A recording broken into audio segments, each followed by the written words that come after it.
क्योंकि THR के लिए धमाल होने जा रहा है।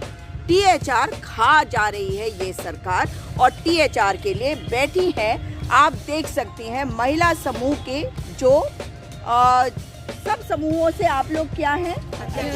अध्यक्ष। केवल इतनी सी तो अध्यक्ष ही हैं और कुछ अध्यक्ष अभी यहाँ है नहीं, है ना? कोषाध्यक्ष भी प्रॉब्लम है, सचिव भी हैं, उसके अलावा सदस्य। अच्छा, कोषाध्यक्ष, सचिव, सदस्य। तो आप समझ सकते हैं कि ये शुरुआती दौर है और एक आंदोलन शुरू होने जा रहा है और आंदोलन अपने अधिकार की लड़ाई के लिए है। तो गीता जी बताइए कि क्या हुआ है और ये जो इन्होंने THR पर प्रहार किया है, इसमें एक चीज़ समझना चाहती हूँ। ये मेरा सवाल है आपसे कि मुझे ऐसा लगता है कि जब कोई ऑर्गेनाइजेशन में लोग बैठ जाते हैं, क्योंकि ट्रांसफ़र की एक प्रक्रिया होती है कि आप आज कुछ लोग बैठेंगे, फिर वो ट्रांसफ़र हो जाएंगे, जब नए अधिकारी आएंगे तो चीज़ें जो है वो बेहतर होंगी। लेकिन ऐसा मुझे लगता है कि अगर किसी ऑर्गेनाइजेशन में, उसी तरह किसी डिपार्टमेंट में कुछ अधिकारी अगर हमेशा के लिए बैठ जाए तो बड़ी दिक्कत होती है। जैसे वो बद्री केदार टेम्पल समिति में एक SD सिंह या किसका नाम आता था, उन्होंने बड़ी दिक्कत कर रखी थी। उसी तरह से मैं जानना चाहती हूँ कि मेरे को ये ख्याल कहाँ से आया। आप लोग सोच रहे होंगे, ये ख्याल आया कि रेखा आर्या जी जो मंत्री हैं, उन्होंने अपने कार्य ठीक से नहीं करे। वो अब तीसरी बार मंत्री बनी हैं और इस डिपार्टमेंट को तीसरी बार उनको चार्ज मिला। मैं गलत तो नहीं कह रही, तीसरी बार है ना? तो मैं जानना चाहती हूँ, क्या आपके डिपार्टमेंट में भी ऐसे कुछ लोग हैं रेखा आर्या जी के अलावा जो वहाँ पर जिसे कहते हैं अपनी कुर्सी पकड़ कर बैठ गए, जिनका ट्रांसफ़र ही नहीं होता है? कोई ऐसे नाम कोई भी बता दीजिए अगर आपको ध्यान में ना आ रहा हो, अगर कोई ऐसा है तो रेखा आर्या जी के अलावा। सबसे पहले तो हम रेखा आर्या जी पे उंगली उठाएंगे। बिल्कुल बिल्कुल। जब हम लोगों ने पहला आंदोलन किया था, उस आंदोलन में भी इनके खिलाफ इतनी किरकिरी हुई थी कि इन्होंने काम छीना था। उसके बावजूद इनको फिर वही विभाग क्यों दे दिया था? हाँ, क्या वही रह गई है मंत्री जी? हाँ, क्या और किसी को विभाग नहीं जा सकता था? हाँ। तो एक ही कुर्सी पे बैठे बैठे अधिकतर ये देखने में आया कि हिटलरशाही शुरू हो जाती है। यही मैं कह रही जी, एक हिटलरशाही। इस टाइम जो माहौल है वो हिटलरशाही का सरासर आ गया है। ऐसे ही हमारे कुछ इसी प्रदेश की बात करते हैं कि कुछ अधिकारी भी ऐसे हैं जिनको ट्रांसफ़र होके जाना था, लेकिन वो यहीं कुर्सियाँ पकड़ के बैठ गए, जिससे वो लोग भी अब हिटलरशाही को कर ऐसे हैं ना? हाँ। तो ऐसे अधिकारियों को अगर कुर्सी बदल दी जाए या हटा दिया जाए कुछ, या इधर उधर चेंज कर दिया जाए तो चीजें बदल सकती चीजें है। बदल। मैं इसलिए ये बात पूछ रही थी क्योंकि भारतीय जनता पार्टी की सरकार आई, पहली वाली पिछली बार आई थी 2017 में, 2022 में भी यही सरकार आई। तो मैंने ये देखा है कि जो जिस कुर्सी पर बैठा है वो ऐसा लगता है जैसे काबिज हो गया, उसका पट्टा लिखवा लिया उसने। इसलिए मैं ये सवाल पूछ रही थी। तो आपके डिपार्टमेंट में क्या कोई ऐसा है जिसका आप लोग नाम लेना चाहेंगी, जो लोग मतलब जैसे डिपार्टमेंट में बैठे हुए हैं और अब हटने को तैयार नहीं है? क्या ऐसे कुछ लोग हैं या आप लोग नाम नहीं लेना चाहोगे किसी का भी? हम नाम भी लेंगे मैडम, लेकिन हम शुरुआत यहाँ से करेंगे कि ये लोग, जैसे हम लोगों का THR में रोटेशन कर दिया इन्होंने, इंदिरा अम्मा में रोटेशन कर रहे हैं, तो अधिकारियों का रोटेशन क्यों नहीं हो रहा है? नहीं, फिर से बताइए कि जो इंदिरा अम्मा का रोटेशन हो रहा है, इंदिरा अम्मा चल रही है? इंदिरा अम्मा चल रही है, बहुत बुरी स्थिति में चल रही है। उनकी चलाना बहुत मुश्किल है, बस नाम के लिए चल रही है। बाकी आप देख के आ सकते हैं ना, वहाँ बिजली है ना पानी है। दून हॉस्पिटल की तो बहुत ही बुरा हाल है, वो तो कोरोना काल में बंद हो चुकी हैं और दोबारा उसका कोई संज्ञान नहीं लेना चाहता। जो चल रही है उन पर कैमरे लगाए गए हैं कि कितने आ रहे हैं लोग और कितना, मतलब उन सब के साइन लो, उनके फ़ोन नंबर लो। तो जो लोग एक यहाँ पर है अपना घंटाघर में, वहाँ पे पार्किंग ही 15-30 रुपए की है गीता जी, है। तो जो बंदा 30 रुपए की पार्किंग देगा 20 रुपए का खाना खाने क्यों आएगा? सही बात है, क्यों आएगा? वो हमको ही रोक लेते हैं। जब हम तो फिर भी बोलते हैं वो कैंटीन हमारी है, वो कहते हैं नहीं, एक कैंटीन तो एक ही है, तुम सब तो 30 रुपए दे के हम 50 रुपए का खाना बाहर नहीं खाएंगे। बिल्कुल सही बात है। नहीं, ये तो बहुत ही बेवकूफ़ी वाली बात है कि ये 30 रुपए का आप पार्किंग देंगे और उसके बाद आप 20 रुपए का खाना खाने जाएंगे, फिर उससे साइन भी करवाएंगे, उसका फोन नंबर भी लेंगे। वो और मतलब जैसे कि मोबाइल का सिम खरीद रहा हूँ, हाँ, और पैसे भी नहीं आ रहे, सब्सिडी भी नहीं है। नहीं तो उनका रोटेशन हुआ आपने कहा, तो यानी कि कुछ स्वयं सहायता समूह को जैसे दिया गया, उसके बाद उसको बदल दिया गया। जब तक वो स्टैंड करता है, सिस्टम से होता है। जब तक समूह स्टैंड होना शुरू होता है, तब तक उसको हटा दिया जाता है। और उनको ये क्यों हटा देते हैं? वो ये नहीं चाहते कि वो एकदम उस पे अपना वो कब्जा ना कर ले या मतलब वो ज्यादा सशक्तिकरण ना हो जाए, हाँ, वो थोड़ा अच्छी ना हो जाए, वो आर्थिक स्थिति उसकी अच्छी ना हो जाए। जबकि सिस्टम नहीं, जबकि असलियत ये है कि जो सरकार होती है उसमें जो अधिकारी है उनका रोटेशन होते रहना चाहिए, मगर लोग जो जहाँ हैं उनको मजबूत और करना चाहिए। हाँ बताओ। बाल विकास में जो एक महिला सशक्तिकरण को कहते हैं, महिला सशक्तिकरण के नाम पर एक कलंक है, ठप्पा है। वो क्यों है? आज जाकर देख लीजिए बाल विकास में कौन सा अधिकारी महिला है। आप खुद जाके देख लीजिए। और कुछ अधिकारी ऐसे हैं जो कुंडली मारकर वो कुर्सी छोड़ना नहीं चाहते। नहीं, एक सेकंड बताइए, महिला मंत्री तो महिला है, अधिकारी कोई भी नहीं है, महिला एक भी नहीं है। जो है भी उनको रुला के, उनको मतलब पीड़ित करके उनको निकाल दिया गया है, वहाँ से कहीं ट्रांसफर कर दिया गया। तो मतलब आप नहीं है, ठीक है। अब कोई महिला वहाँ पे अधिकारी नहीं है। ये आप लोगों को अजीब नहीं लगता? सशक्तिकरण के नाम अब धीरे धीरे जो फील्ड में भी सुपरवाइजर और आंगनबाड़ी होती थी, मुझे लगता है क्योंकि सुपरवाइजर तो जेंट्स आ चुके हैं और आंगनबाड़ी भी अब जेंट्स आएगी।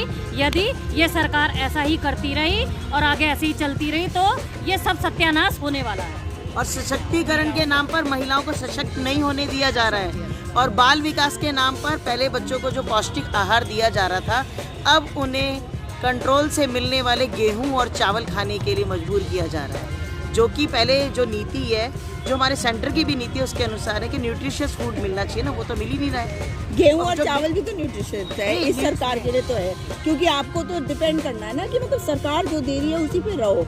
अब सरकार ने डिसाइड कर लिया कि इसी के अंदर आयरन भी है, प्रोटीन भी है, सब कुछ है, जो वो सोचते हैं वही करते हैं। मैडम ऐसा नहीं है। आपको मैं याद दिलाना चाहूंगी 2021 में जब उन्होंने आप ज्यादा पढ़ी लिखी है ना, पढ़ाती नहीं, हैं। ऐसा नहीं है। न्यूट्रिशियस फूड क्या होता है ये सरकार को ज़्यादा मालूम है शायद हमसे, मुझे ऐसा लगने लगा है। और हमने जो कुछ पढ़ा लिखा शायद वो सब फेल हो चुका है। अब मुझे लगता है चावल और गेहूं में ही आयरन भी है, विटामिन भी है, मल्टी विटामिन फूड है। हाँ, वही मैं कह रही हूँ। लगता है। जबकि मैडम जब हम THR में आटा देते थे तो मल्टीग्रेन आटा हम लोग देते थे, है ना। गेहूं का आटा मना किया था कि गेहूं का आटा नहीं देना, उसमें मल्टीग्रेन आटा हम बनवाते थे और वो सप्लाई करते थे आंगनवाड़ी केंद्रों तक। और जब टेंडरिंग की बात हुई थी तो तब कहा गया था आप लोग मोटा अनाज दे रहे हो, वो अच्छा नहीं है, सरकार हम ऑर्डर फॉर्म में देंगे। हाँ, क्या फॉर्म में ज्यादा न्यूट्रिशन मिलेगा लाभार्थियों को, आप मोटा अनाज दे रहे हो। आप बात घूम अरे आप तो कह रहे हो कि हरीश रावत सरकार ने भी ऐसे ही किया था। नहीं, हरीश रावत जी की सरकार में मोटे अनाज को मतलब एक मल्टीग्रेन आटे के रूप में, एक पोषण आहार के रूप में, मंडवे का जो पहाड़ी क्षेत्र की महिलाएं और जो पहाड़ी क्षेत्र पलायन कर चुका था उनको एक रोकने का काम भी किया। कैसे किया है कि वो आज मंडवा उगा रहे हैं, घाट उगा रहे हैं। मैं एक बात बोलना चाहूंगी मैडम, 2015-14 में जब हमने मंडवा खरीदा था ना, 12 रुपए 13 रुपए खरीदते थे हम। अच्छा। मंडवा में आटे की बात नहीं करें, मंडवा साबुन, ये सही कह रही हूँ। और आज मैडम उस मंडवे की कीमत 40 से 45 रुपए है, वो भी थोक में जो हम खरीदते हैं उसका रेट, कुंटलों के भाव हम खरीदते हैं। तो आप ये बताओ कि हमने उनको रोजगार दिया है या हमने इससे पहाड़ में कितनी महिलाओं को रोजगार मिला है? कितने लोगों ने मंडवा उगाना शुरू किया? लोगों ने मंडवा उगाना ही बंद कर दिया था और अब वो फिर से शुरू हो चुका है। मंडवा उगाना, झंगोरा, इंदिरा भोजनालय में यही खीर बनती थी, रोटियां बनती झंगोरे की थी, खीर बनती। काफली बनती थी, मतलब कितना मतलब अच्छी कैंटीनें चल रही थी। अब क्या हो गया, ये चाहते ही नहीं कि महिलाओं को कोई रोजगार मिले। हाँ, नहीं तो वापस उसी मुद्दे पे आते ना। आप एक बात और हुई थी, जब कांग्रेस की सरकार थी तो माननीय मुख्यमंत्री हरीश रावत जी ने घोषणा की थी कि जिन समूहों को कार्य दिया जाएगा उनसे कभी छीना नहीं जाएगा। हमको महिलाएं सशक्त करनी है, उनसे काम नहीं छीनने हैं। मतलब हम ज्यादा समूह ला सकते हैं लेकिन किसी से छीनेंगे नहीं। और ये कहा था कि हम 200 इंदिरा माई खोल के खड़ी कर देंगे, हम हर जगह इंदिरा अम्मा खड़ी कर देंगे, अधिक से अधिक कर लोगों को देते रोजगार हैं। एक बार देंगे। बताओ, मतलब बोल दिया उन्होंने, आपको लगता है कि खोल देते अगर वो होते? आप लगा लो देहरादून जनपद में ही उन्होंने बहुत 6-7 कैंटीनें खोली थी। उसमें एक मुझे भी पित्थोवाला में मिली थी मैडम, और मैंने भी बहुत अच्छे से अपना रोजगार उस कैंटीन से मतलब जीत के अपनी आर्थिक, मेरी स्थिति तो बहुत मजबूत हुई उससे, लेकिन मुझे 2 साल के लिए मिली, मैं उसमें ठीक हूँ। चलो 2 साल बाद किसी और समूह को मिलेगा, ठीक है, मिल रहा है, और समूह को भी मिले। या तो हमें ऐसे बोल देते कि जो THR का काम करे वो कैंटीनों के फॉर्म ना भरे, तो हम नहीं भरेंगे। हाँ। हम उसमें भी राजी रहे, लेकिन ऐसी नीति थी ही नहीं कि सब भरेंगे, तो हमने भी भर दिया, हमने किया, ऐसा काम भी किया। लेकिन आज वो पित्तो वाला की बंद है, दून हॉस्पिटल वाली बंद है, सब बंद ये यहाँ पे थी एक, वो भी बंद है। यहाँ पे नहीं, ये MDDA कॉम्प्लेक्स में भी चल रही है, चल रही है, लेकिन ना मैं तो जब भी जाती हूँ बंद होती है। ना के बराबर हैं? सब रो के चल रही है। सब रो के चल रही है। अच्छा, हाँ, अब मुझे बताओ, आप कुछ और भी एक और बात कुछ बताने जा रहे थे। मैंने ये हाँ, मैंने, हाँ, आप मुझे बताओ। हाँ हाँ जी, मैंने मतलब हम लोग ना सन 2014 से कल्याणी स्वयं सहायता समूह काम कर रहे थे। कहाँ से आप? जोड़ी गाँव। जोड़ी गाँव, ठीक है। तो सहसपुर। मतलब हाँ जी, पहली बार फॉर्म भरे दिए गए हम लोगों के, तो उसमें भी गलतियां निकाल दी गई। दूसरी बार भरे गए, फिर गलतियां निकाल दी गई। तो मैं पूछना चाहती हूँ कि मतलब जब सन 2014 में हमें काम दिया गया था, तब हमारी वो गलतियाँ, कमियाँ उस समय क्यों नहीं देखी गई, तो अब क्यों देखी जा रही है? और हमारी महिलाएं इतनी बेरोजगार हो चुकी हैं, बिल्कुल ही बहुत बुरा हाल हो चुका है महिलाओं का। मैं पूछना चाहती हूँ अपनी सरकार से कि हम महिलाओं का सशक्तिकरण क्यों नहीं किया जा रहा है, क्यों हम लोगों को परेशान किया जा रहा है, शोषण हो रहा है बकायदा। मैं तो बहुत ही ज़्यादा परेशान हो चुकी हूँ, बहुत ही ज़्यादा। और अभी भी हमारे डॉक्यूमेंट्स बाहर कर दिए गए हैं कि इनके कागज़ गलत हैं। अच्छा, कागज ही गलत बता कागज दिए। ही गलत बता दिए। 2 बार कागज ही 4-4, 5-5 बार फॉर्म भरवाए गए। रोज कभी सहसपुर के चक्कर, कभी यहाँ बाल विकास परियोजना के ऑफिस के चक्कर, कभी यहाँ सर्वे चौक नगर निगम के चक्कर। बड़े परेशान हो गए मैडम हम लोग इंसाफ चाहते हैं, हमें इंसाफ चाहिए। महिलाओं का शोषण मत करो, महिलाओं का शोषण बंद करो।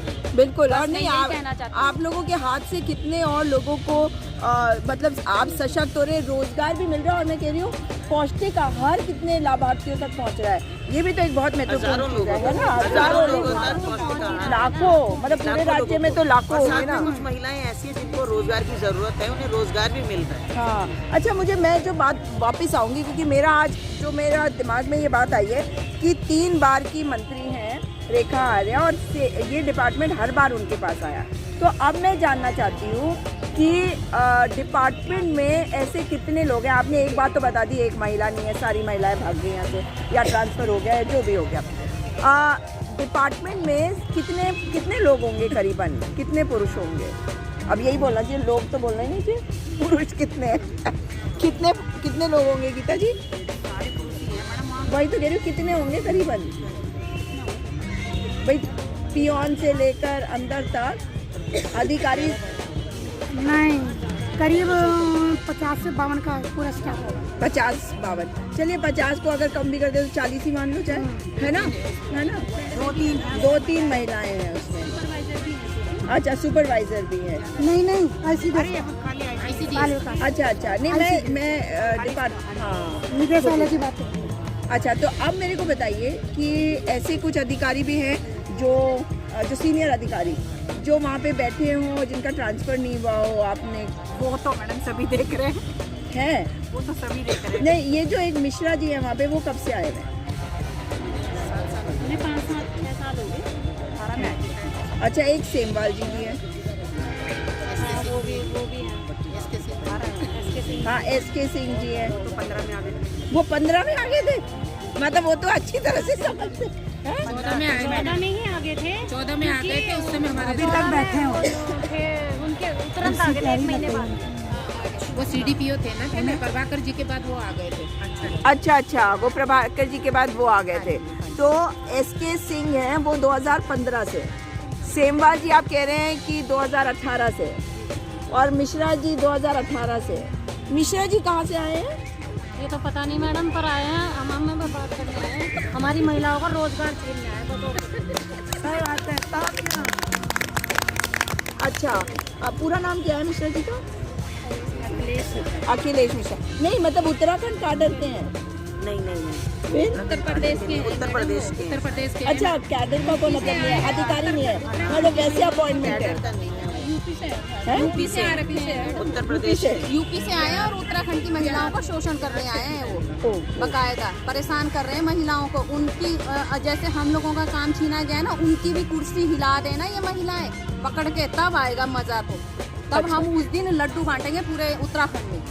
जी हाँ, खुद बना लेंगे। अब तो हम इतने सशक्त हम वो लड्डू भी खुद बनाएंगे। एक दिन का ही रोजगार से महिलाएं रोजगार देंगी लड्डू वाले को भी। अच्छा हाँ, लड्डू वाले को भी रोजगार देंगे।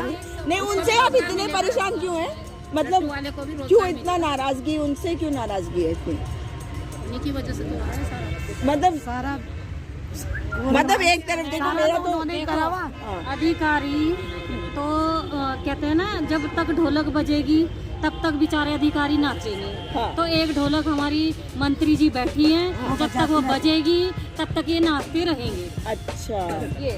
अच्छा नहीं, तो इसमें आपको जो दिक्कत आ रही है, क्या आपको लगता है कि ये अधिकारी जो है इनकी वजह से दिक्कत है या क्या है? पूरा सिस्टम ही गड़बड़ है। पूरा सिस्टम ही गड़बड़ है। पूरा सिस्टम मिनिस्ट्रियल लेवल से लेकर के ऑफिस से लेके मंत्री से लेके सब मंत्री से संतरी तक। तो इसका जब मैडम कोई भी काम होता है फील्ड में तो वो कहते हैं हमारे संज्ञान में और नहीं। यदि हम मतलब उनका ये तकिया कलाम है कि हमारे संज्ञान में नहीं है। मैडम, आज मंत्री जी अगर का आपको मतलब आप हमारे बीच में आए, कल आप हमारे बीच में आया था, तो हमें तो ये सोच रहे हैं कि मतलब हम तो बिल्कुल, हमारी कोई वो ही नहीं है, कि अस्तित्व ही नहीं है हमारा कुछ भी है। और ये सोच रहे हैं कि अगर कोई हमारे बीच में आ भी रहा, अरे ये तो कांग्रेस वाले हैं, अरे ये तो अलाने वाले, हम ये थोड़े ना, हमारे लिए तो बीजेपी भी उतनी है, कांग्रेस भी उतनी है। नहीं, आप हम तो लाभार्थियों किसी को ये की नहीं कह रहे ना। लाभार्थी की लिस्ट आती है, तो उसमें आपको ये थोड़ी जिस दिन हम ये नहीं लिखा होता कि ये कांग्रेस का है। अरे भाई, तो या उसी दिन तो हमारी BJP गिनती कर वाले लो, जिस दिन हम वोट उतने लाभ डालते हैं, दें। उसके अलावा क्यों कर रहे हो हमारी हाँ, गिनती? नहीं, आपने एक बड़ी अच्छी बात बोली। क्या बोला आपने? कि वो क्या बोलते हैं, कांग्रेस बीजेपी कौन सा देखते हैं इसमें लाभ के लिए, या तो लिस्ट बना दे कि ये कांग्रेस वाले, ये बीजेपी वाले, इनको लाभ न दें। हाँ, ये तो अच्छी उसके बात है ना। अनुसार हाँ, उसके मतलब अनुसार योजना चलाएंगे। हाँ, नहीं, और किसी के चाहे वो बीजेपी सरकार हो चाहे वो कांग्रेस सरकार। एक ऐसी योजना बना ले, हाँ, एक ऐसी योजना बनाई जा क्योंकि सकती है। योजनाओं का तो भंडारा ही नहीं पता। भंडारा पूरा इन पे वोट बैंक के अनुसार काम दिया जाए। और विभाग का नहीं, नाम है लाभ दिया जाए। सशक्तिकरण, लेकिन सशक्त कौन मुझे होता अच्छा लग रहा है। ये कैसे बोल रही हैं? हैं? ये मतलब आप मंडलाध्यक्ष नहीं रही हैं भाजपा की? बीजेपी की मैं मंडल अध्यक्ष हूँ। हाँ, मगर अपना विधायक है तो गलत है। ये भी हमारी है? मंत्री एक मंडल अध्यक्ष और भी है। अध्यक्ष से पहले ही हमारी समूह की अध्यक्ष है। एक समूह की भी अध्यक्ष है। या महिला भी है, सेल्फ हेल्प ग्रुप चलाती हैं। और इसका तो मुँह ही मत खुलवाना, हमारी तो शुरू हो जाएगी तो फिर नहीं, सुना एक भी में गलत है हमारी। समूह के साथ, इसके साथ 10 महिलाएं। मैं भले ही मंडल अध्यक्ष तो क्या हुआ? मैं महिलाओं के साथ हूँ। हाँ। भले ही मेरे को एक महीना मिला हुआ है, कोई बात नहीं, पर मैं इनके साथ हूँ। अगर आंदोलन करना पड़े, चाहे कहीं भी जाना पड़े, तो मैं साथ हूँ। मैंने एक बात बताओ, अब मैं एक महिला हूँ, मैं किसी पार्टी से जुड़ी हूँ या नहीं हूँ, वो ज्यादा महत्वपूर्ण है या ये ज्यादा महत्वपूर्ण है कि महिलाएं सब साथ हैं, हम सब साथ हैं और मैं भी आपके साथ। पार्टी को देखो, पार्टी नहीं, देखो, मंडल अध्यक्ष है ना, मंडल अध्यक्ष है, कोई बात नहीं। जब हम साथ हैं तभी तो अध्यक्ष भी हैं। बिल्कुल, है ना? ऐसा तो है नहीं कि हमारे से तो अध्यक्ष बनी है, हमने हमारे से तो अभी मुख्यमंत्री बना है, हमारे से तो प्रदेश अध्यक्ष, हमारे से तो हमारी मंत्री अभी नहीं चुना। करप्ट है, बिल्कुल करप्ट मंत्री है वो। नहीं, ये देखो ना कि उन्हें मंत्री कौन बनाता है, नेता कौन बनाता है उन्हें। ये पब्लिक हमारी बहनें तो बनाती है ना। देखो, पुरुष तो एक बार गद्दारी भी कर देंगे, पर महिलाएं नहीं करती ना। तो हम महिला के साथ हैं, चाहे वो रेखा रही है जी, हमें वहीं जाना पड़े, चाहे धरना देना पड़े, हमें कुछ भी करना पड़े, तो हम करेंगे। मैं बहनों के साथ। हाँ, आप कहाँ से, कौन मैं सा? माझी ग्राम से हूँ। अच्छा, माझी ग्राम से जी।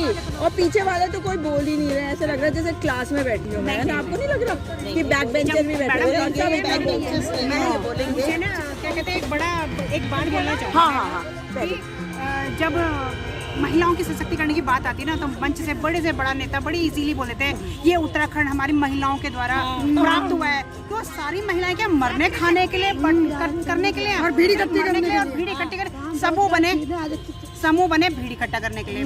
समूह में फूट डाली। हम जो पहले के समूह थे, हमने कहा हम सारे समूह की एक ड्रेस होनी चाहिए। नहीं, अधिकारियों ने उनको ड्रेस में भी बांट दिया ताकि अलग अलग पहचान होगी। और एक समूह की जब हम सीनियर बने तो हम उन्होंने कहा कि नहीं उनको मत बुलाना अपने समूह में क्योंकि वो तुम्हें भड़का देंगी। जब कोई नेता आता है तो समूह की महिलाओं की बस भर भर के जबरदस्ती उनको ले जाया जाता है। तब तो बड़ी मातृशक्ति और बहन ये शक्ति और वो शक्ति लाना चाहिए। जहाँ आर्थिक स्थिति की बात आती है, जहाँ महिलाएं अपने आर्थिक को सुधारना चाहती हैं, वहाँ पर सशक्तिकरण क्यों नहीं होता? वहाँ पर क्यों बोला जाता है कि रोटेशन करो, महिलाओं ने ज्यादा कमा लिया। मैं सिंगल मदर हूँ, मेरी बेटियों को कौन कमाएगा? कौन से किस पुरुष को लेकर आऊँ कि मेरे घर में मेरे बच्चों को पालो? और क्यों लाऊं मैं जब मैं सक्षम हूँ कमाने के लिए? तो और महिला शक्ति कहा जाता है, शक्ति तो अब हम तो दिखाएंगे प्लीज मैं सरकार से कि बोलना वास्तव में चाहती हूँ, शक्ति होती क्या है। या तो महिला सशक्तिकरण का नाम चेंज कर दो और ये मंचों पे विभाग खड़े का नाम ही बदल दिया होके ये जाए। महिलाओं के शायद उत्तराखंड दिलाए ये बोलना बंद कर दो। शायद पुरुषों ने ही सब कुछ करा है क्योंकि राजनीति में पुरुष, यहाँ एक महिला है वो भी महिलाओं के खिलाफ है हमेशा। 3 बार से वो जहाँ कांग्रेस में थी तब भी वो इसी पद पे थी, अब बीजेपी में आ गई तब भी इसी पद में है। बड़े बड़े नेता कभी बीजेपी में जा रहे हैं, कभी कांग्रेस में जा रहे हैं। हम महिलाओं को कहा जा रहा है कि ये बीजेपी की है, ये हमें मतलब फूट डालो, फूट डालो। ऐसे लोगों अगर को हम कुछ बोलते हैं तो मंत्री जी कहती हैं कि समूह की महिलाएं राजनीति कर रही हैं। अगर हम अपने हक के लिए तो वो बोलते हैं, कैसे आए? राजनीति की तो करी। वो राजनीति नहीं करेगी, राजनीति करके ही तो नेता बनी वो। वही तो। और दूसरा राजनीति ना करे, क्यों ना करे भाई? अपने हक के लिए बस बोलेंगे उन्होंने तो राजनीति स्टंप लगा रखी मैं ही बनूंगी बस मंत्री हर बार। ये तो गलत है ना। कम से कम महिलाओं के बारे में कुछ तो सोचे, कुछ तो सोचे। लखपति बनाओ, लखपति क्या खतपति आजकल लखपति दीदी का अवार्ड दिया जा रहा है। अच्छा, कौन लखपति है? मैं तो कह रही हूँ अगर कोई है तो जांच बिठाई जाए। जिन दीदियों को लखपति का अवार्ड दिया जा रहा है, जो सम्मानित किया जा रहा है, क्या वो वास्तव में लखपति हैं? सही है या नहीं? उनको पता है शोषण कि हमें सरकार को कागज का पेट भरना है कि हाँ हमारी इतनी लखपति है। बंद करो, बंद करो, बंद करो। महिलाओं का शोषण बंद करो, बंद करो, बंद करो। बीजेपी सरकार होश में आओ, होश में आओ, होश में आओ, होश में तुमको आना होगा, वरना तुमको जाना होगा, होश में तुमको आना होगा, वरना तुमको जाना होगा। महिलाओं का शोषण बंद करो, बंद करो, बंद करो, महिलाओं का शोषण बंद करो, बंद करो, बंद करो। जी, तो मैं फिर से उसी अपने सवाल पे, आज मैं उसी सवाल पे अटक गई हूँ। तो मैं जानना चाहती हूँ कि ये आपने मुझे बताया कुछ नाम, 3 नाम है। एक तो मिश्रा जी है, एक SK सिंह है और एक और कौन नाम बताया आपने? जो रेखा जी ने, या उसके अलावा भी एक किसी का नाम बताया कि वो काफी लंबे समय से है। सेमवाल जी कब से? वो कब से हैं? वो भी 2018 से। वो भी महिलाओं के पक्ष में नहीं, महिलाओं के पक्ष में तो कोई भी नहीं है। महिला ही नहीं है तो महिलाएं हो रही ना, हाँ, दिख रहा है कि देखो कि ये महिलाएं हैं, ये अपनी रोजी रोटी, चलो हम तो कोई बात नहीं, चलो हम, पर इनको देखो ना जो ये कहाँ से करेंगे? सिंगल मदर है, उनके घर में कोई साधन नहीं है। हमारे कोई हमारे पास चुनाव का निर्णय लेके आता है, हम जिताने के लिए नहीं या हराने के लिए काम करेंगे। हमने बहुत जिताने का काम कर दिया, अब नहीं करेंगे हम। हाँ, इलेक्शन की टाइम इलेक्शन हमारा मतलब ये देखो ना, किसी को 10 तारीख को लेटर दे दिया और 22 तारीख को बोलते हैं कि ये तुम नवंबर का डाल दिया, दिसंबर का नहीं डालना है। ये क्या नहीं आए हैं? ये कोई नहीं आए नहीं है। लोग कर्जा उठा के अपना काम कर रहे हैं। हाँ, कर्जबंद हो गए भाई। हाँ, आप भी कुछ कहना चाहेंगी? 4% ब्याज पे हम लोगों ने पैसा लेके लगा रखा है। आड़ती हमारे घर पे आ रहे हैं, हम लोग बहुत कर्ज में भी चले गए हैं। इसके कारण हम चाहते हैं कि कम से कम हमारा रोजगार हमारे पास ही रहे। हमारी सरकार से, रेखा मंत्री से यही डिमांड है। जी तो लगाना ही नहीं चाहिए हमें तो। महिला सशक्तिकरण कहते हैं। मैं कहती हूँ महिला सशक्तिकरण नहीं, महिलाओं का घोर अपमान, महिलाओं का घोर शोषण हो रहा है THR के माध्यम से। कभी छीनते हैं, कभी देते हैं। आंदोलन कर दो तो टुकड़े, जैसे कुत्ते को टुकड़ा डाल देते हैं, इस तरह से 1 महीने के लिए टुकड़ा डाल दिया, उसके बाद फिर छीनने का प्रोग्राम बना दिया। मतलब ये कहाँ का, ये न्याय संगत तर्क नहीं है। अगर जो मैं कहती हूँ कि हमारे मंत्री जी हैं, हाँ, महिला सशक्तिकरण की जो मंत्री जी है रेखा आर्य जी, उनको तो महिलाओं का सपोर्ट करना चाहिए। महिलाओं का सपोर्ट वो कर ही नहीं रही है। अगर जो वो हमारे साथ होती तो आज हमें ये दिन देखना ना पड़ता, हमें इस तरह से घर छोड़ के यहाँ पर बैठ के आंदोलन न करना पड़ता। क्योंकि हमारे पीछे एक नहीं है, देखने को मैं एक अध्यक्ष हूँ, लेकिन मेरे पीछे 13 महिलाएं और भी है जिनके पति नहीं है। 4 महिलाएं तो वो है जिनके हस्बैंड नहीं है। मेरे खुद के पति विकलांग है, ठीक है, मैं अकेली कमाने वाली थी, मेरा भी वो रोजगार खत्म कर दिया। 6 महीने से वैसे मेरा काम उन्होंने छीन दिया था, जबकि मेरे सारे पेपर बिल्कुल सही होने के बावजूद भी। मेरे समझ में नहीं आ रहा है कि आखिर ये करना क्या चाह रहे हैं, क्यों इस तरह से महिलाओं को दर दर भटकने के लिए मजबूर कर दिया जा रहा है। बस मैं तो इतना ही कहना चाहूँगी अपने क्या कहते हैं विभाग से कि महिलाओं के साथ शोषण करना बंद कर दीजिए, हाथ जोड़ के विनती है आप लोग। हाँ बिल्कुल। हड़ताल करेंगे, भूख THR में तो हम सब महिलाएं जो हैं कहते हैं लोन लो, ऋण लो, आप उससे करो। पहले 3 लाख का लिमिट मांगी, हमने CCRP करवा लिया, सब कुछ करवा लिया। जब हमारे पास पैसा ही नहीं रहा तो हमने 10% ब्याज पे उठाया। 10% तो आपको पता ही कितना होता है, 10% तो मैंने 5 लाख उठा लिया। अब उसका तो महीने का 50,000 ब्याज जा रहा है। और मैं सिंगल मदर हूँ, मेरे बच्चे भी छोटे छोटे हैं, कोई कमाने वाला नहीं है। ऊपर से THR का काम हमारे हाथ से जा रहा है। आप ही बताओ इसमें हम क्या करें? बीजेपी सरकार का तो फिर होगा ही, जो उनके साथ हम रहने वाले नहीं है। अब इस तरह से ही रहा तो फिर ये THR के लिए तो जंग लड़नी है, चाहे कुछ हो। कोई हमारा भला नहीं सोच रहा है। पीछे दीदी ये बोलेगी दीदी। हाँ मेरा विभाग से ये कहना है कि अगर ऐसा ही इनकी रणनीति चल रही थी, ऐसी ही योजना चल रही थी, तो इन्होंने विज्ञप्ति क्यों निकाली, नए लोगों को क्यों शामिल किया और हमें बोला गया कि 6 महीने तक आप मुँह ना खोलिए, 6 महीने तक हम पुराने वालों का जो है वो पूरा हम पे कर देंगे। उसके बाद अब 6 महीने के बाद आपका पेमेंट आना स्टार्ट होगा। तो अब 6 महीने के बाद हमें पता चल रहा है कि हमारा रोजगार छिन रहा है। लास्ट टाइम इनका विकास भवन में मीटिंग हुई थी, विकास भवन में कहा गया था कि अक्टूबर में आप सबका पुराना नया सबका पैसा आ जाएगा, लेकिन हम दिवाली के समय तक हम इंतजार करते रहे, कोई पेमेंट नहीं आई, कुछ नहीं आया। हमारे घर की स्थिति इस समय है कि एक दिन भी हमारा रात को में नींद नहीं आती। बच्चे भी पूछते मम्मी क्या काम सच में जा रहा है, क्योंकि मेरे हस्बैंड की तबीयत भी इस समय बहुत खराब है। इस समय हॉस्पिटलाइज है, ऑपरेशन की स्थिति में है। मैंने गीता दीदी को भी बोला था कि दीदी मैं नहीं आ पाऊंगी, लेकिन मैं इसी वजह से बैठी हूँ कि कहीं तो रोजगार हमारा मिलेगा हमें। कहीं मैं कहना चाहूँगी नहीं सही बात है, लेकिन बहुत दुख की बात है कि इस तरीके से प्रत्येक महिला हाँ। अपने अंदर एक दुख लेके बैठी हुई है। हाँ। लेकिन वो अपने दुख को किसके आगे रोए?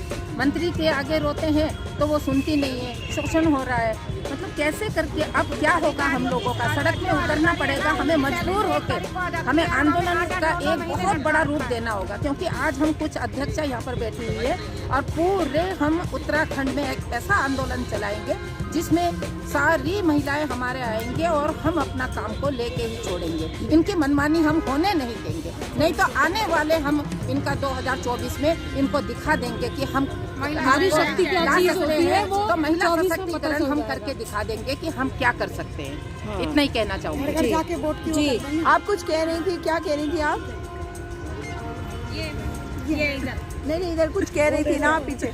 हाँ मतलब अधिकारियों की सैलरी 1 तारीख को उनके खाते में आ जाती है। हाँ और हम लोग THR का काम कर रहे थे, हमें 9 महीने 10 महीने से हमारा कोई पैसा नहीं आया है। हाँ ये कह रहे मार्च तक फाइनल कर दिया है, फरवरी का भी है, किसी का मार्च का भी, अप्रैल मई तो बिल्कुल कंडम पड़ा है। अधिकारी आड़ती लोग हमें ऐसे फोन करते हैं, ऐसे टॉर्चर कर रहे हैं कि कभी कभी तो मन ये करता है कि हम कुछ फांस खा के मर जाए या इससे पीछा छुड़ा लें। इतनी बेइज्जती हमारी हो रही है, रोज के रोज हमें फोन और मैसेज आ रहे हैं, चाहे घर बेचो बाहर बेचो, हमें पैसे चाहिए, क्योंकि उन्होंने तो सामान दिया है ना। 25 लाख रुपए देने हैं। हम पैसा तो चाहते हैं, साथ ये भी चाहते हैं, मतलब ये चाह रहे हैं कि ये परेशान हमें काम नहीं मिलेगा और हमें पैसे नहीं मिलेंगे, और फिर तो हम देखते हैं क्या करते हैं। कमल, हमारी महिलाओं में से किसी ने कुछ कर लिया तो इसकी सरकार जिम्मेदार है। हाँ ये चाह रहे हैं कि ये महिलाएं खुद ही परेशान होकर कुछ ना कुछ कर बैठे। यदि हमारी महिलाओं में से कोई भी महिलाओं को कुछ हो जाता है, कोई फांसी लगा के मर जाती, कोई कुछ भी कर लेती है, आत्मदाह कर लेती, इसके जिम्मेदार केवल सरकार होगी, कोई नहीं होगा। और मंत्री जी जरूर होंगी इसकी, जो हमारी मतलब महिला सशक्तिकरण के नाम पे बैठी हुई हैं, पर महिलाओं का कोई सशक्त नहीं होगा। सारा आप भी कुछ कह रही थी। सबसे बड़ी बात यह है कि अभी जितनी भी महिलाएं हैं, इनके दुख और परेशानी का कारण सिर्फ एक ही है कि हमारे अधिकारी बहुत निरंकुश हो चुके हैं, हमारा शासन और प्रशासन बहुत निरंकुश हो चुका है। ये मतलब ये महिलाओं के स्वाभिमान की लड़ाई है। हाँ। हमारा जो जितना भी हमारा जो राज्य है, हमारे राज्य की जो आर्थिकी है, उसमें महिलाओं की बराबर की भागीदारी है। हर तरीके से आप देखेंगे, जहाँ ये कहा जाता है कि सूरज अस्त और पहाड़ मस्त, ये मतलब यहाँ के पुरुषों की मानसिकता है। पहाड़ के लिए कहा गया है कि मतलब पुरुष जो है वो सिर्फ अपने मौज मस्ती के लिए है। यहाँ जितना भी अभी तक जो संघर्ष किया है पहाड़ी महिलाओं ने किया है। अब पर्वतीय महिलाएं संघर्ष संसाधनों की कमी है या नहीं है, लेकिन संघर्ष। प्राकृतिक रूप से तो बहुत ज्यादा विकट परिस्थितियां है ना। हाँ बिल्कुल। आप पहाड़ों में जाके देखो, एक तरफ ये जो है महिला सशक्तिकरण की बात कर रहे हैं और दूसरी तरफ जो है ये महिलाओं को इस तरीके से मतलब आज इतना आंदोलन करने के लिए ये बाध्य कर रहे हैं। ये तो आप राजनीति में देख लो या आप कहीं पे भी देख लो, वहाँ पे महिलाओं का कितना हस्तक्षेप है। हर जगह महिलाओं को बहुत ज्यादा तरीके आतंकित करना, महिलाओं को जो है शोषित करना, महिलाओं का शोषण करना। आर्थिक रूप से शोषण ही तो है कि समूह की महिलाएं बेचारी 200-200 रुपए महीने की बचत करती हैं, अपना खाता मेंटेन करती हैं कि हम लोग आपस में एक दूसरे के परेशानी में सहयोग कर सके। बिल्कुल बिल्कुल। अपना कोई छोटा मोटा रोजगार खड़ा कर सके। हाँ। फिर योजनाओं के तहत उनके ऊपर जो है इतना कर्ज का बोझ लाद दिया। आप ये बताइए कि कौन सा ऐसा अधिकारी है जो 8 महीने तक बगैर तनख्वाह लिए काम कर लेगा? हाँ, सही बात है। एक तरफ जो है विधायक जो है वो अपनी पेंशन बढ़ाने के लिए, अपने भत्ते बढ़ाने के लिए आंदोलन कर रहे हैं। क्या उनको इतनी कमी आ गई है? मतलब उनको अपनी सुविधा भत्ते ज्यादा चाहिए। और ये जो महिलाएं बेचारी गरीब महिलाएं 100-100 रुपए इकट्ठे करके बचत कर करके मैंने जब समूह बनाने शुरू करे थे तो कितनी महिलाओं को जब हम प्रेरित करने जाते थे महिलाएं रोती थी, कहती थी हमें 100 रुपए महीना हम जमा नहीं कर सकते। पहाड़ों की महिलाओं को देखो सारा दिन खेत में खटती थी, लेकिन उसके पास बचत के नाम पे अपने 1-2 रुपए भी नहीं होते थे। हाँ, उसी का तो फायदा सरकार उठाती है ना। इतना संघर्ष करके महिलाओं ने अपने आप को इतना सशक्त बनाया कि वो योजना में बराबर की भागीदारी हो रही है उनकी। वो उन्होंने आज तक योजना को चला दिया इतने सालों से, और अब जो है उन महिलाओं को जो है उनके ऊपर एक इस तरीके का कुठाराघात किया जा रहा है। हाँ। ये महिलाओं का शोषण ही तो है, ये सरकार की निरंकुशता ही तो है, ये जो है हमारे अधिकारियों की निरंकुशता ही तो है। बिल्कुल सही बात है। उनको किस तरीके का दुख है? ये महिलाएं अपने जिनके पास में परिस्थिति इतनी विकट है, कोई सिंगल महिला है, किसी का पति बीमार है, किसी के बच्चे बीमार है, उन्हें अपने घर में अपने बच्चों को भी देखना है, उनकी शिक्षा पे भी ध्यान देना है, अपना फिर रोजगार भी देखना है। बिल्कुल बिल्कुल। नहीं ये बात तो आपने बिल्कुल। लेकिन इसके आगे क्या, मैं आप लोगों से जानना चाहती हूँ कि आप लोगों को ये भी बताना पड़ेगा कि अब आगे क्या करेंगी आप, जब ये THR पर इस तरह का आघात हुआ है। ये जो THR के दलाल हैं, मैंने THR के दलाल ही तो मानूंगी, क्योंकि जो सशक्तिकरण हो रहा है आपका, उसकी तरफ नज़र कोई कैसे डाल सकता है? एक दलाल ही डाल सकता है ना मैडम। अब तो हमने ठान लिया है, लड़ाई आर या पार की है। हाँ। और हमारे महिलाओं की, जो हमारी बहनें हम इकट्ठी हुई है, इनके रोजगार की है। हम अब किसी से डरने वाले नहीं हैं। हमें जहाँ भी उतरना पड़े, खाई में भी गिरना पड़े, हम गिरने के लिए तैयार हैं। जी बताइए। मतलब लाला लोग आके हमारे घर पे रोज बेइज्जती कर रहे हैं, इससे अच्छा हम आंदोलन में बैठ जाएं, सरकार पुलिस लगाए हमारे पीछे, हमारी जेल भरो, आंदोलन करवा लें, कुछ करवा लें, कम से कम लालाओं से तो बचेंगे जिनका कर्ज हमारे ऊपर है। और इस बार जो आंदोलन होगा हमारा, ये हमारी चेतावनी है कि इस बार जो आंदोलन होगा, कि सरकार ये देखेगी कि ऐसा आंदोलन कभी नहीं हुआ होगा। पूरे राज्य में होगा। हम ये देहरादून वाले ही नहीं, पूरे उत्तराखंड के जितने भी समूह काम कर रहे हैं सब तैयार हैं। केवल एक सिग्नल की जरूरत है उन्हें। वो कह रहे हैं एक बार इशारा करो, सारे देहरादून राजधानी में इकट्ठे होने को सब तैयार हैं। हाँ। कल हमारे हरिद्वार वाली बहनें आई हुई थी, उधम सिंह नगर से आए हुए थे, तो क्या हमारे उत्तरकाशी वगैरह सारे नहीं आएंगे? पौड़ी वगैरह जहाँ भी काम चल रहा है, तो ये हमारी चेतावनी है। सरकार हमारा काम और हमारा पैसा दे रही है तो दे रही, नहीं तो इसके लिए हमारी महिलाएं आंदोलन को तैयार है। जी, तो और किसी ने कुछ कहना है? कोई और ख्याल तो नहीं आया? लेकिन मैं ये ज़रूर कहना चाहती हूँ कि मेरी बहनें यहाँ पे बैठी हुई हैं और आपने सुन लिया है, और मंत्री जी को ज़रूर कहना चाहती हूँ, मंत्री जी सुन लीजिए, क्योंकि अगर टेक होम राशन पर बहुत सारी बातें सुनने को मिल रही हैं, और ये भी सुनने को मिल रहा है कि जो CDPO हैं उनको DPO बना दिया वगैरह वगैरह, ऐसे कई आरोप प्रत्यारोप होते भी हैं, और कईयों में सच्चाई होती है, कईयों में नहीं भी होती है कई बार। लेकिन अगर प्रताड़ित करा जाए तो ऑब्वियस है कि आप अपने अधिकार के लिए लड़ेंगे, और जितना जिसको आप धक्का मारेंगे वो पलट के उतना ही आपसे लड़ेगा। Every action has an equal and opposite reaction. ये देश गांधी का देश है, ये देश महिलाओं का देश है, क्योंकि आधी आबादी ने ही खड़ा किया है राज्य, आधी आबादी ने ही बनाया है उत्तराखंड प्रदेश। इसलिए अगर हम उत्तराखंड प्रदेश की बात करते हैं तो मंत्री जी भूलिए मत, आप नेता हैं, आप दूसरों को सलाह देना बंद करिए कि कौन राजनीति करेगा, कौन नेतागिरी करेगा। हम में से बहुत अध्यापिकाएं भी हैं और हम नेतागिरी भी करेंगे, हम सामाजिक कार्यकर्ता भी बनेंगे, हम सेल्फ हेल्प ग्रुप भी चलाएंगे, हम आंगनबाड़ी भी बनेंगे। ये उत्तराखंड है, शायद आपको नहीं सिखाया गया होगा। लेकिन महिलाओं का सम्मान करना सीखिए और बार बार उनको सलाह देना बंद करिए। और ये चेतावनी है मेरी इन बहनों की तरफ से, उनकी आवाज बन के चेतावनी दे रही हूँ आपको, रेखा आर्या जी और मुख्यमंत्री पुष्कर सिंह धामी जी। या तो THR पर जो आप दलाली करने के लिए बैठे हुए हैं इसे बंद कर दीजिए, वरना आंदोलन तेज होकर रहेगा और आंदोलन इतना बड़ा हो जाएगा कि इसे नहीं संभाल पाएंगे आप, क्योंकि उत्तराखंड राज्य में आप कहते हैं कि आप महिलाओं की बदौलत आए हैं, मगर अगर महिलाओं पर होगा आघात और होगी THR पर दलाली तो आपके खिलाफ खड़ी होंगी सारी की सारी महिलाएं। एक बार जोर से, मेरे ख्याल से आप लोगों के लिए तालियां भी बज जानी चाहिए, उसके बाद एक बार नारा। जी एक बार नारा तो लगा दे, सरकार को तो बता दें जी। नारी शक्ति जिंदाबाद, नारी शक्ति जिंदाबाद। जी नारी शक्ति जिंदाबाद, नारी शक्ति जिंदाबाद।